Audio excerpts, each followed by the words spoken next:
uno, hermana Melina también, nuestro hermano. Me alegro que están en casa y sé que han pasado un tiempo lindo también, pues espero. Todavía no hemos hablado. Bendito sea Dios. Saludos de algunos hermanos y amigos, de la hija. Es lo que traigo conmigo. Bendito sea Dios. Y el mensaje de hoy he querido titularlo: ¿a qué le dice Dios sí? ¿A qué le dice Dios sí? Cuando cantábamos ahora este hermoso coro, pensé en el Salmo 23 y dije, bueno, sin duda Dios le dice sí. Al verso 4, aunque ande en valle de sombra de muerte, no temeré mal alguno, porque tú estarás conmigo. Sin duda Dios le dice sí, a acompañarnos en todos los momentos de nuestra vida, los momentos buenos y los momentos malos, los momentos fáciles y los momentos difíciles. Dios le dice sí a su voluntad de acompañarnos, de estar a nuestro lado, de caminar con nosotros, de ayudarnos, de guardarnos, de protegernos, de fortalecernos, de ayudarnos. Aleluya, bendito sea el nombre del Señor. ¿A qué le dice Dios sí? Y cuando pensaba en este título o en esta pregunta, pensé que a través de los años que uno lleva de cristiano, de creyente, también uno ha escuchado muchas veces el no. Entonces uno se ha hecho la pregunta, una contrapregunta, ¿pero a qué le dice Dios no? Las religiones, o más bien a veces las denominaciones cristianas, las congregaciones, hacen que a veces la gente piense más en lo que Dios dice no que en lo que Dios dice sí. No esto, si voy a la iglesia no puedo aquello, no esto, no lo otro, no aquello, no lo otro, no. Y al final es más no que sí. Y esto hace que muchas veces la gente no quiera seguir a Dios. Esto hace que muchas veces la gente no quiera seguir estando en una iglesia. Pero ¿saben? La mayoría de las veces no es Dios el que dice que no, sino son las denominaciones, las organizaciones, las congregaciones. Yo nací en un hogar cristiano, en un hogar de misioneros, en un hogar de pastores, y de esto hace 62 años atrás. Y cuando miro hacia atrás, me doy cuenta que muchas cosas han cambiado con el correr de los años, en lo que algunos decían doctrinas de la iglesia. Y yo nunca quise llamarle doctrinas, sino que más bien eran costumbres o imposiciones que las diferentes iglesias podían o no tener. Y eso lamentablemente tengo que reconocer que hirieron a mucha gente y los hicieron tener una mala imagen de Dios, una mala imagen del cristianismo, una mala imagen de las congregaciones. Y muchos no solo se alejaron de la iglesia, de las congregaciones, sino terminaron alejándose de Dios. Porque eran malos, no. ¿A qué le dice Dios no? Sin que hubiera algo más fuerte que nos dijeran, pero ¿a qué le dice Dios sí?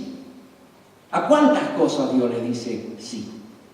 Y pienso en la cantidad de detalles que aquellos que tienen poco tiempo en la iglesia quizás ni siquiera lo han pensado, pero aquellos que tenemos algunos más en la iglesia, años en la iglesia, sabemos detalles. Por eso yo digo, no son doctrinas, porque no están en la Biblia, son más bien costumbres, imposiciones que diferentes congregaciones tenían, como el deporte, no, diferentes tipos de vestimenta, no, peinados, no, pasatiempos, no. Y los años han pasado, muchas cosas han cambiado.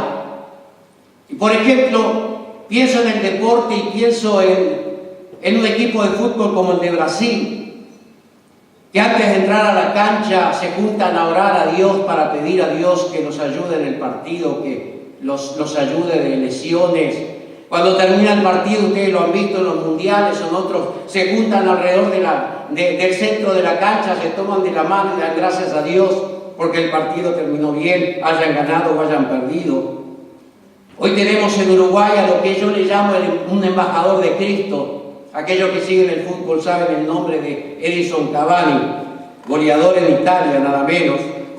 Pero es un verdadero embajador de Cristo que donde va, habla de Cristo, habla de su fe en Jesús, habla de su vida con Jesús, habla de que Dios le dio a él la posibilidad de jugar bien al fútbol para poder entrar con el Evangelio a diferentes zonas donde otros quizás no puedan entrar. Donde se levanta la camiseta y dice yo amo a Jesús, aunque luego le saquen una tarjeta amarilla.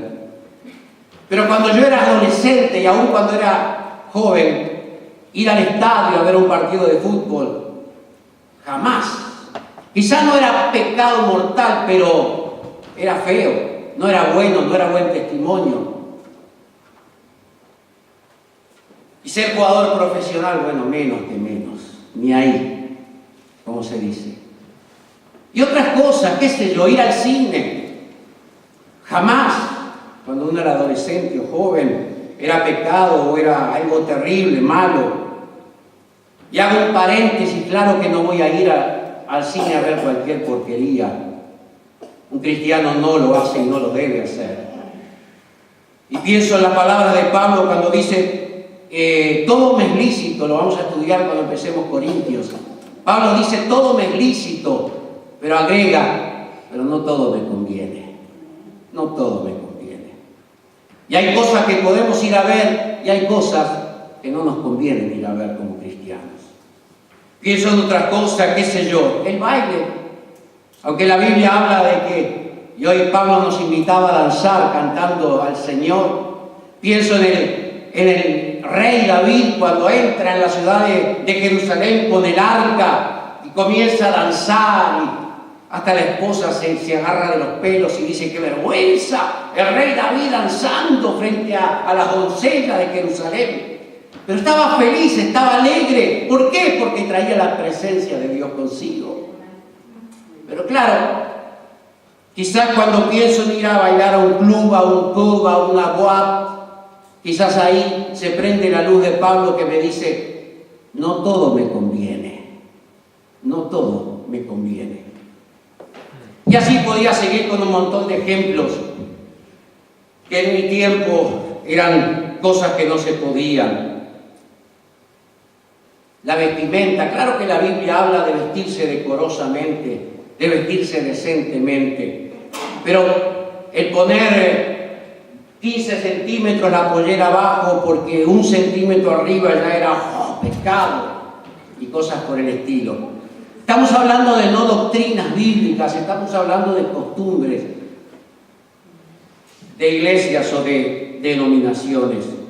Y pienso en todas estas cosas y, ¿saben? Dios no es un Dios que nos va a poner cargas sobre nuestros hombros, porque Dios es todo lo contrario. Las cargas que traíamos cuando llegamos a la cruz de Cristo, Él las sacó y nos hizo libres.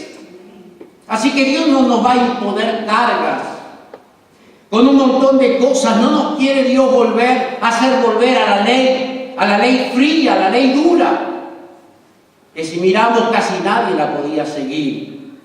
Porque ya no estamos, y lo estudiamos en los pocos capítulos de Romanos que estudiamos, ya no estamos en la época de la ley. Ahora estamos en lo que se llama la gracia, el favor inmerecido de Dios. Ahora, entiéndanme bien.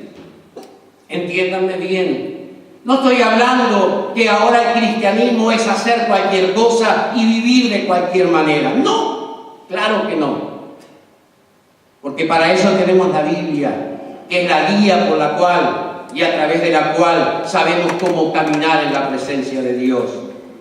Pensando en esto de la ley y la gracia, no sé si llegaron ahí en Romanos, pero Romanos 5 dice, pero la ley se introdujo para que el pecado abundase, mas cuando el pecado abundó, sobreabundó la gracia. Y entonces, si hubiera terminado Pablo ahí, hubiera quedado preguntas en los corazones. Pero Pablo sigue, el apóstol, y dice: ¿qué pues diremos? ¿Perseveraremos en el pecado o en la mala manera de vivir para que la gracia abunde? Y él enseguida responde: en ninguna manera, porque lo que hemos muerto al pecado, ¿cómo viviremos todavía en él? Y más adelante dice: ¿qué pues? ¿Pecaremos porque no estamos bajo la ley, sino bajo la gracia? Y él mismo se contesta: en ninguna manera. Así que entiéndanme bien, lo que estoy hablando no son de doctrinas bíblicas, lo que estoy hablando es que a través de los años las congregaciones o denominaciones han impuesto costumbres que no estaban en un 100% en la palabra. Por eso lo que nos importa es ¿a qué le dice Dios sí? ¿A qué le dice Dios sí? ¿A qué le dice la palabra de Dios sí? Y querido, Dios se preocupa por nosotros. Dios se interesa por nosotros para darnos todo lo que tú y yo necesitamos, a fin de que no nos afanemos, no nos angustiemos, no nos preocupemos en demasía hasta enfermarnos. Dios es un Dios que nos amó, aún antes que nosotros le amáramos a Él. Dios es un Dios que nos buscó, aún antes que nosotros le buscáramos a Él. Dios es un Dios que nos invita a entrar en una puerta abierta para vivir una vida feliz, una vida intensa, una vida emocionante, una vida hermosa en comunión con Él. Y ahí está la clave, vivirla en comunión con Él. Y si vivimos una vida en comunión con Él, claro que podremos vivir una vida feliz, una vida emocionante, una vida hermosa e intensa. Bendito sea Dios. El amor, el interés, la preocupación de Dios fue tan grande, fue tan lejos, que ofreció lo mejor que tenía. Ofreció a su único hijo, para venir al mundo, para darnos vida, porque la Biblia dice que nosotros estábamos muertos en nuestros delitos y pecados, pero Dios en su amor envió a Jesús para darnos vida, y no solamente vida, sino una vida abundante.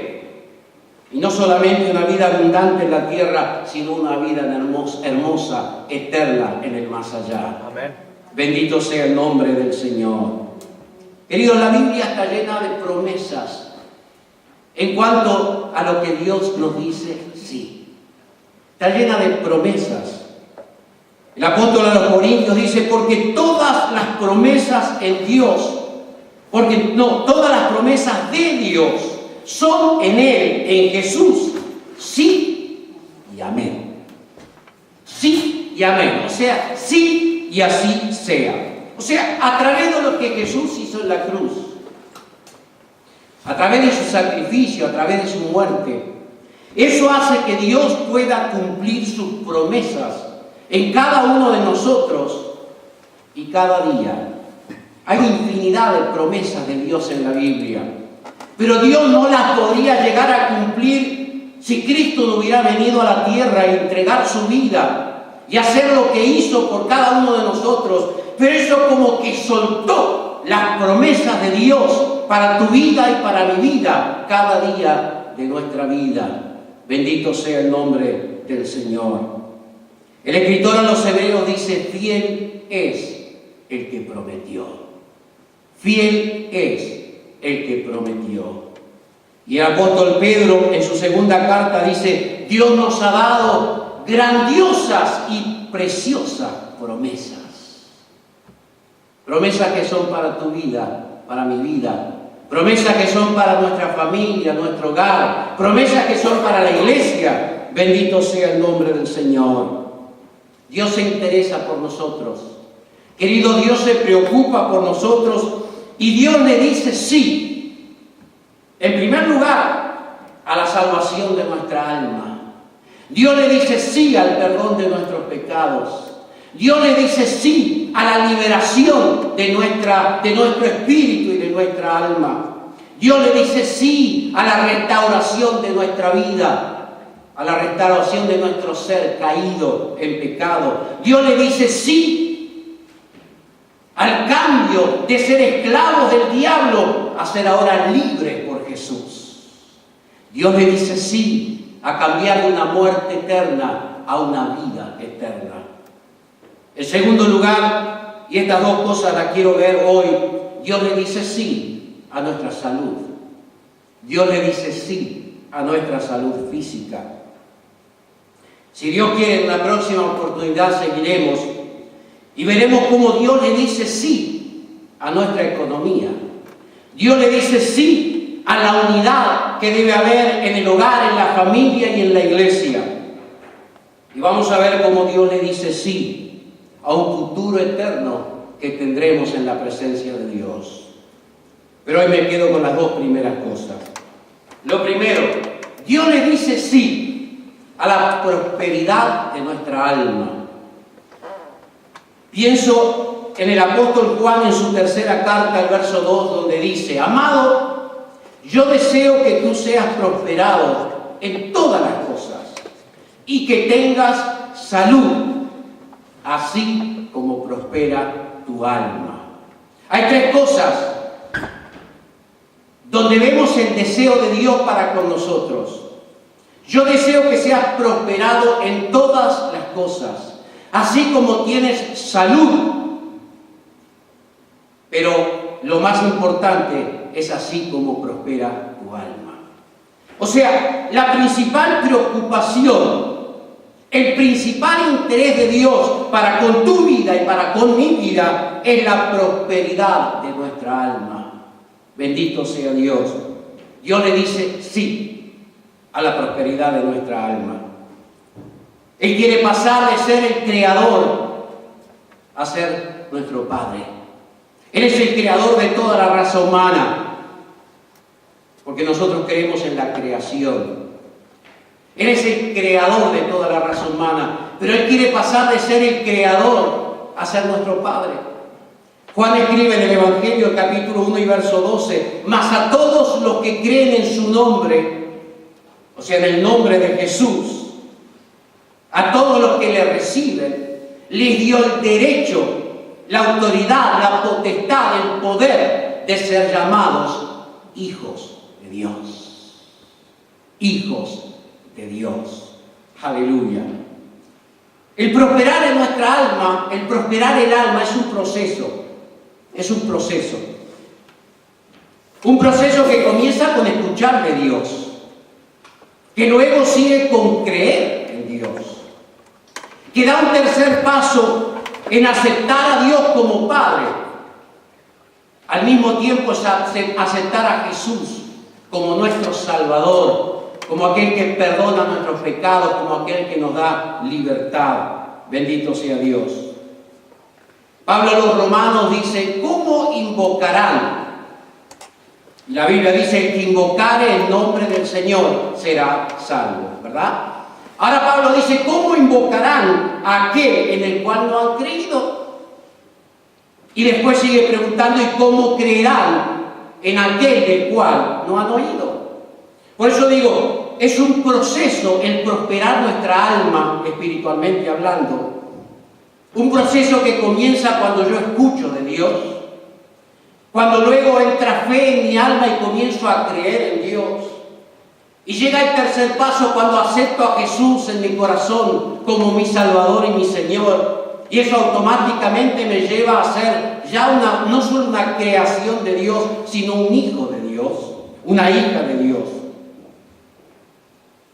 Pero luego ese proceso va a seguir, porque va a seguir creciendo nuestra fe, va a seguir fortaleciéndose. La Biblia dice que debemos fortalecernos en la fe. Debemos fortalecernos en el conocimiento de Dios. Debemos fortalecernos en el conocimiento de su palabra. Debemos ir fortaleciéndonos en nuestra vida espiritual caminando con Jesús. Amén. Un proceso que comienza cuando escucho de Dios, creo en Dios, le recibo a Jesús como mi Salvador y luego comienzo a crecer en una nueva vida con Dios, en una nueva vida con Jesús. Todo proceso tiene un comienzo. Todo proceso tiene un comienzo. Y eso no es ninguna novedad. Y el comienzo de este proceso del cual estoy hablando es el que vemos en Juan 3:16, donde dice: porque de tal manera amó Dios al mundo, que dio a su Hijo unigénito, para que todo aquel que en Él cree no se pierda, mas tenga vida eterna. Ahí comienza el proceso. O sea, todo comienza, querido hermano y hermana, querido amigo y amiga, que estás aquí o que nos estás viendo a través de la página web de la iglesia. Todo comienza en el amor de Dios. Todo comienza en la ofrenda que Dios hace cuando entrega lo único, lo mejor que tenía a su Hijo para que viniera a la tierra. Todo comienza en el amor de Jesús. Cuando le dice al Padre: no se haga mi voluntad, sino la tuya. A pesar de que eso le significaba ir a la cruz, sufrir, morir. Sin embargo, Él dice: no se haga mi voluntad, sino la tuya. En el amor de Jesús, al dar su vida, comienza este proceso. Porque de esa forma Él daría la salvación a nuestra alma y el perdón de nuestros pecados. Porque leemos que Él se llamaría Jesús. ¿Por qué? Porque Él salvará a su pueblo de sus pecados. Él iba a morir, Él iba a derramar su sangre, porque la Biblia dice que la sangre de Jesucristo nos limpia de todo pecado. Bendito sea el nombre de Jesús. Él dio su vida, queridos, para libertarnos. Para libertarnos. La Biblia dice: si el Hijo os libertare, o sea, si Jesús os libertare, seréis verdaderamente libres. Cuando Jesús pronuncia estas palabras, reaccionan algunos judíos diciendo: ¿cómo libres? Si nunca fuimos esclavos.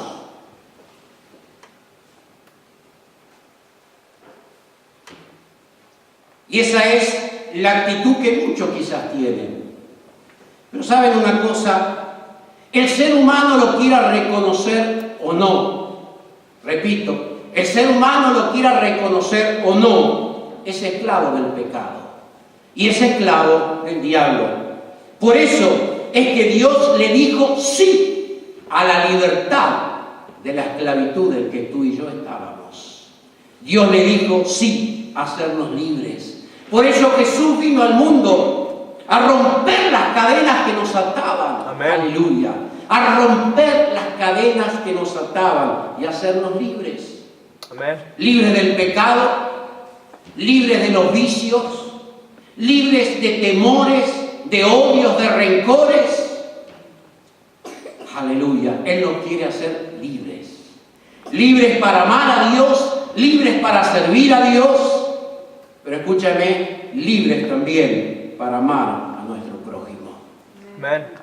Dios le dice sí a la libertad de nuestra alma, a la libertad de nuestro espíritu. En segundo lugar, Dios le dice sí a la salud de nuestro cuerpo. ¿Sabes? También nuestro cuerpo le interesa a Dios. Ya voy a entrar un poquito más en detalle. Pero el profeta Isaías escribe en una profecía acerca de Jesús, Isaías 53, 4 y 5. Ciertamente llevó Él nuestras enfermedades y sufrió nuestros dolores, y nosotros le tuvimos por azotado, por herido de Dios y abatido. Mas Él herido fue por nuestras rebeliones, molido por nuestros pecados. El castigo de nuestra paz fue sobre Él, y por su llaga fuimos nosotros curados. Amén.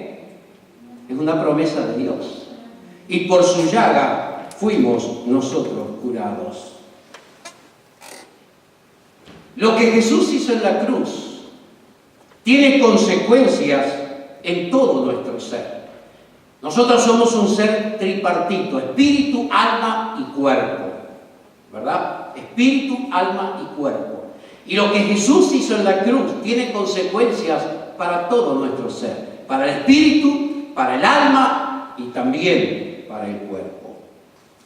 Jesús dijo, y quiero como mirar esto en dos direcciones. En primer lugar, dice la Biblia que nuestro cuerpo es templo del Espíritu. Nuestro cuerpo es templo del Espíritu. Y por eso debemos cuidarlo, ¿verdad? Jesús dijo, amarás a tu prójimo como a ti mismo. Amarás a tu prójimo como a ti mismo. Ahora, ¿qué quiere decir esto? No es un amor narcisista. Y busqué en el diccionario, sabía más o menos lo que era, pero quería la palabra del diccionario al narcisismo. Dice admiración excesiva que alguien siente por sí mismo. El sinónimo es egolatría, o sea, mi ego. O sea, no es eso lo que Jesús está hablando. Cuando digo esto, Marita seguramente piensa cuando éramos novios, bien jovencitos, y yo la hacía enojar, porque me miraba al espejo y decía, qué lindo soy, cuánto me quiero. Y ella se enojaba conmigo. No es esto que Jesús está hablando.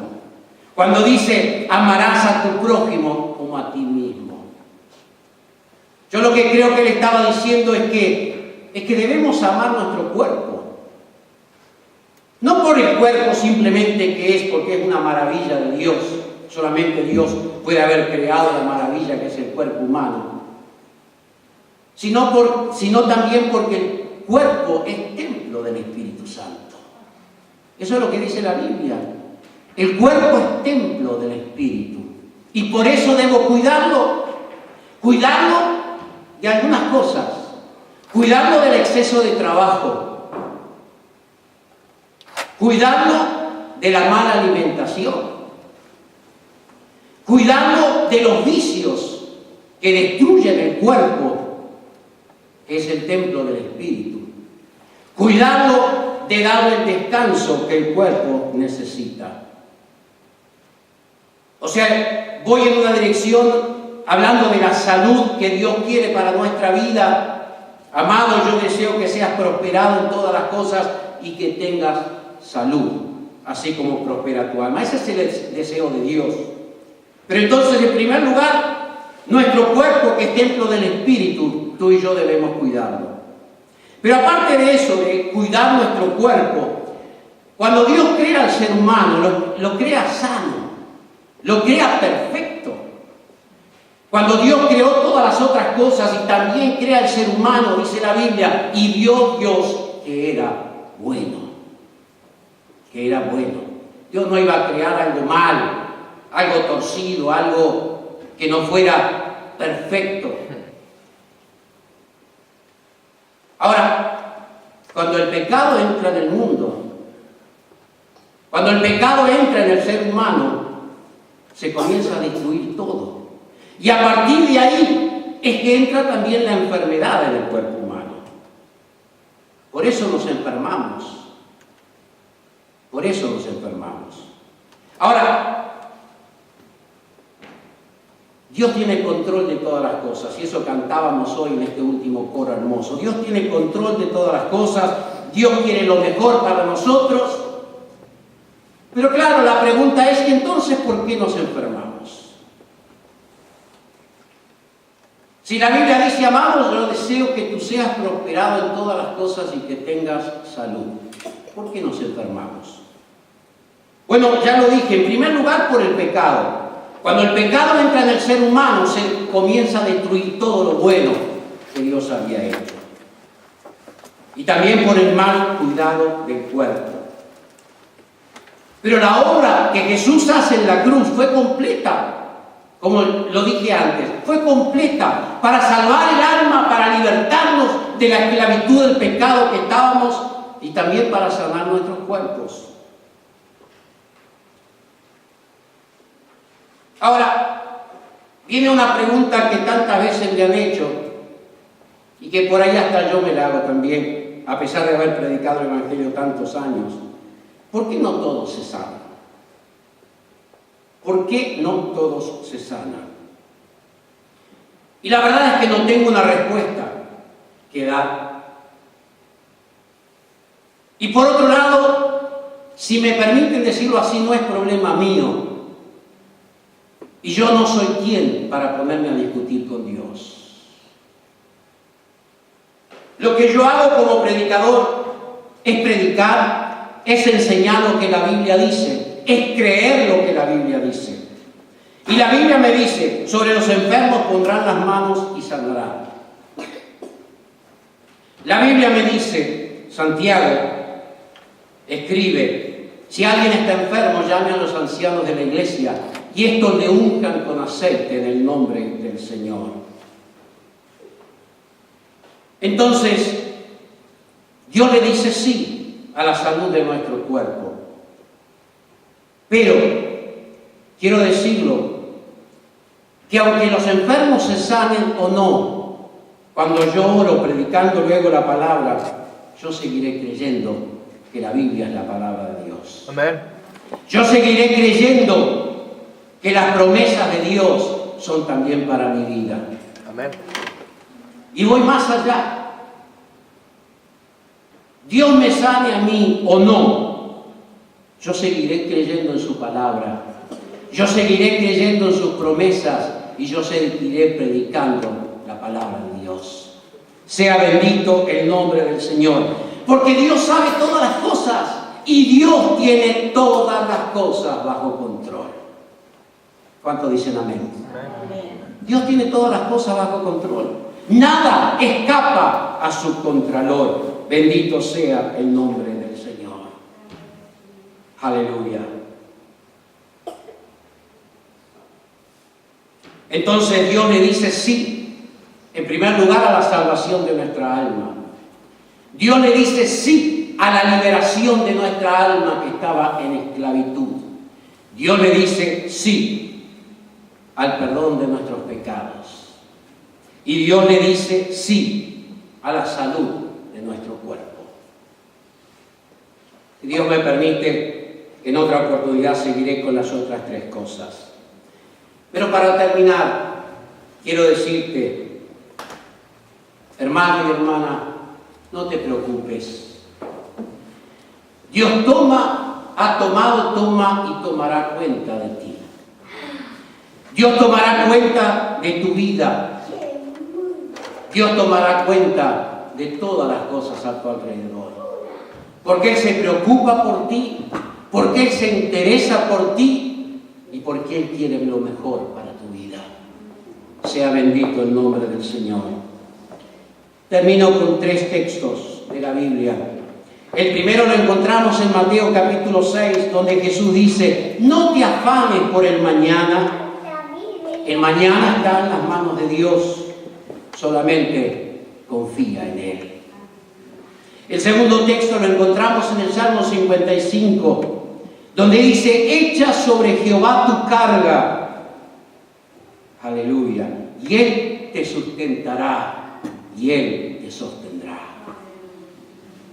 Y el tercer texto lo encontramos en la primera carta del apóstol Pedro, donde nos invita a ti y a mí, diciéndonos, echando toda vuestra ansiedad sobre Él, porque Él tiene cuidado de ustedes. Echando toda vuestra ansiedad sobre Él, porque Él tiene cuidado de vosotros.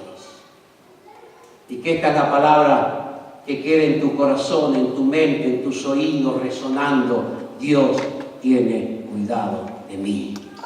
Dios me ama. Dios se preocupa por mí. Dios se interesa por mí. Amén. Y aunque haya cosas que yo no entiendo, porque yo no entiendo todas las cosas, ni pretendo entenderlas, porque si no me pondría a la altura de Dios.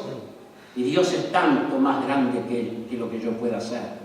Por eso que dije, yo no le discuto a Dios, sino simplemente creo en su palabra. Simplemente trato de caminar conforme a lo que Él me enseña. Sea bendito su nombre. Pero que sí tengamos la seguridad de que así como Él se interesa y se preocupa por nosotros, también tengamos la seguridad que Él tiene cuidado de nosotros. Cuando pasamos a ser sus hijos, Él, como el buen Padre que es, lleno de amor y de ternura, se decidió a ocuparse de nosotros. Sea bendito el nombre de Jesús. Como el buen Padre que es. O como dice el salmista en el Salmo 23, como el buen pastor que Él es. Y nos pone a nosotros como unas pobres ovejas, que a veces nos descarriamos y salimos saltando por ahí, y Él tiene que salir a buscarnos y decirnos, no, vengan, este es el camino que ustedes tienen que caminar. El buen pastor que se preocupa por sus ovejas. El buen pastor que ama, que cuida. Y cuando las ovejas se enferman o se lastiman, Él las toma en los brazos y las lleva con amor y con ternura. Ese es el buen pastor. Ese es el Dios que le dice sí al cuidado de tu vida, de tu hogar y de tu familia, y al cuidado de la iglesia del Señor. Vamos a orar a Dios.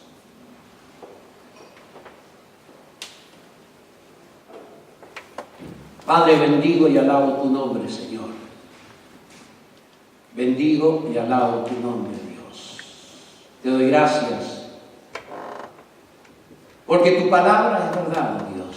Porque tenemos en ella tremendas, hermosas promesas que nos muestran que podemos vivir contigo, Dios, una vida emocionante, una vida feliz, una vida llena de paz y de amor en nuestros corazones.